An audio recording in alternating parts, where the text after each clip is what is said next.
네, 단색화의 거장이라고 불리는 박서보 화백이 지난 14일 향년 92세 나이로 타계했는데요.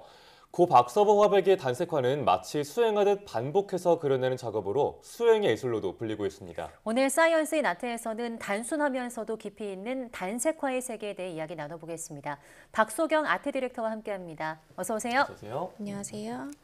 네, 지난 10월 14일이었습니다. 박서보 화백이 타계하셔서 전국적으로 애도의 물결이 일었었는데요. 미술계 분위기는 어떤가요? 네, 말씀하신 것처럼 안타깝게도 우리나라의 국보급 작가였던 박서보 화백의 타계 소식이 최근에 전해졌죠.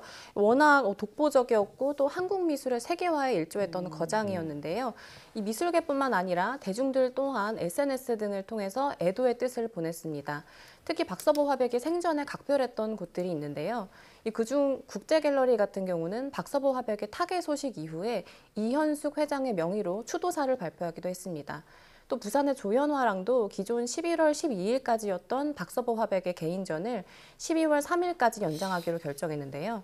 이 보다 많은 사람들이 박 화백의 작품을 보고 또 기댈 수 있도록 장을 마련한 것 같습니다. 네, 또 박서보 화백이 타계하면서 이후한 화백이 박서보 화백에게 편지를 남겼다고 하는데요. 어떤 내용인지 궁금하거든요. 네, 맞습니다. 이 박서보 화백이 운영했던 공식 인스타그램 계정에 손편지가 하나 올라왔는데요. 네. 이 이후한 화백이 멀리 프랑스 파리에서 보내온 애도의 편지였습니다. 제가 문장 몇 가지를 발췌했는데요. 잠깐 읽어드리겠습니다.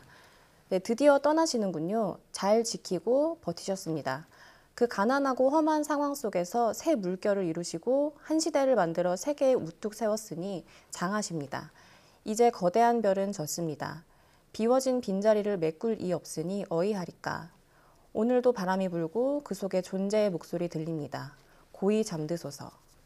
네, 우리나라 현대미술의 선두에서 개척자로서 또 동지로서 선의의 경쟁자로서 어깨를 나란히 했던 두 작가의 우정이 돋보이는 내용인 것 같습니다. 네.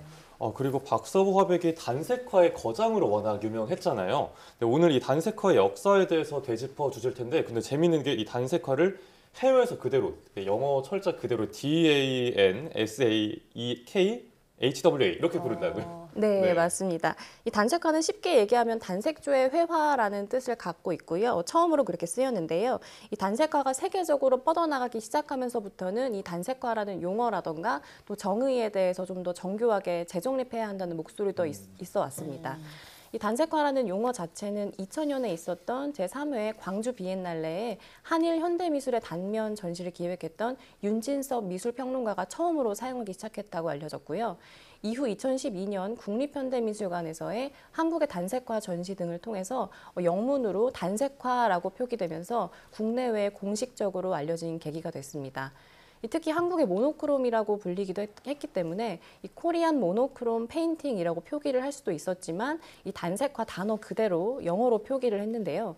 이에 대해서 윤진섭 미술비평가는 당시에 우리의 것은 우리의 그릇에 담아야 한다고 생각했다고 했다고 합니다. 네, 영어로 그대로 단색화라고 쓰는 걸 보니까 굉장히 멋지다 이런 생각이 드는데요. 그런데 단색화가 한국의 모노크롬이다 이렇게 말씀을 해주셨는데요. 이거 좀 더 자세히 알려주시죠.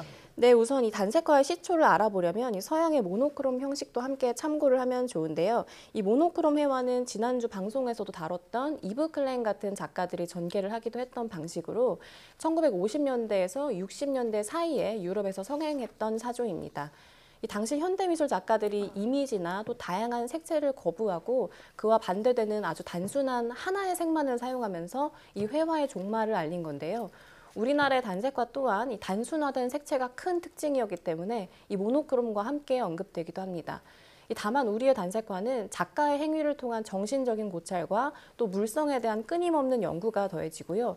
이 자연에 대한 회귀 등 동양적인 철학 등이 들어가 있는 점이 차이가 있기도 합니다. 네, 동양적인 철학이 들어가 있는 점이 되게 궁금한데 단색화는 그럼 어떻게 시작이 됐나요? 네, 이 단색화는 1970년대부터 80년대 사이에 불안정했던 우리 한국 현대사를 배경으로 생겨났는데요.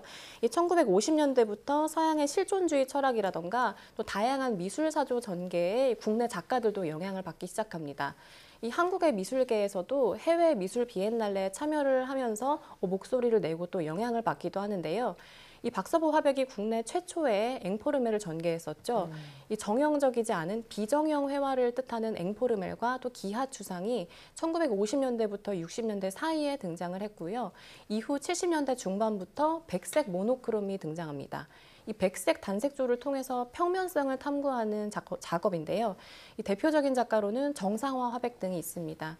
이후 국내 유수의 갤러리와 미술관에서 이 단색화를 조명하는 전시가 활발하게 열렸고요. 해외에서도 이 한국의 단색화의 존재에 대해서 알려지기 시작합니다. 네, 그런데 국내에서 정말 어느 순간 단색화가 굉장히 열풍이 일었던 시기가 있다고 기억을 하는데요. 그 시기가 언제였죠? 네, 맞습니다. 2010년대 중후반에 국내 미술 시장을 중심으로 단색화 열풍이 크게 일었는데요. 당시 단색화 붐이라는 말도 생겨났습니다. 이 아무래도 국내외 컬렉터들 사이에서 이 단색화 작품에 대한 애호와 또 수요가 늘면서 경매에도 굉장히 자주 등장하고 높은 금액의 거래가 되는데요.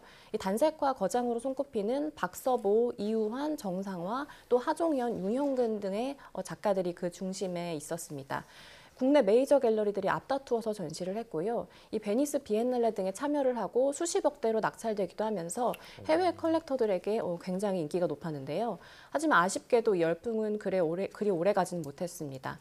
여러 가지 해석이 있었는데요. 이 단색화를 처음으로 명명했던 윤진섭 미술비평가는 1970년대에서 80년대 사이에 단색화의 대표적인 작품들이 고갈됐기 때문이라고 추측을 했고요.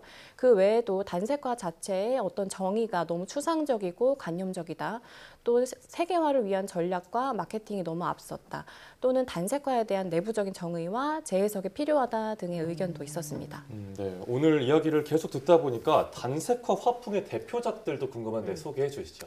네, 박서보 화백과 또 이우환, 윤형근 화백 등의 작품은 이전 방송에서 몇 차례 다뤘기 네. 때문에 오늘은 정상화 화백이라는 분에 대해서 소개를 해볼까 합니다. 이 정상화 화백은 하얀 그림으로 유명한데요. 앞서 이야기했던 백색조 단색화의 대표적인 작가입니다. 올해 91살인 정화백은 매일매일 새로운 걸 하려고 했는데 매일매일 똑같은 게 나왔다라는 이야기를 하기도 했는데요. 이 긴 시간 동안 한결같은 연구와 작업으로 지금의 거장의 자리에 오른 작가입니다. 지금 보시는 작품은 2019년에 그려진 작품으로 이 세로만 259.1cm, 또 가로 193.9cm에 달하는 대작입니다.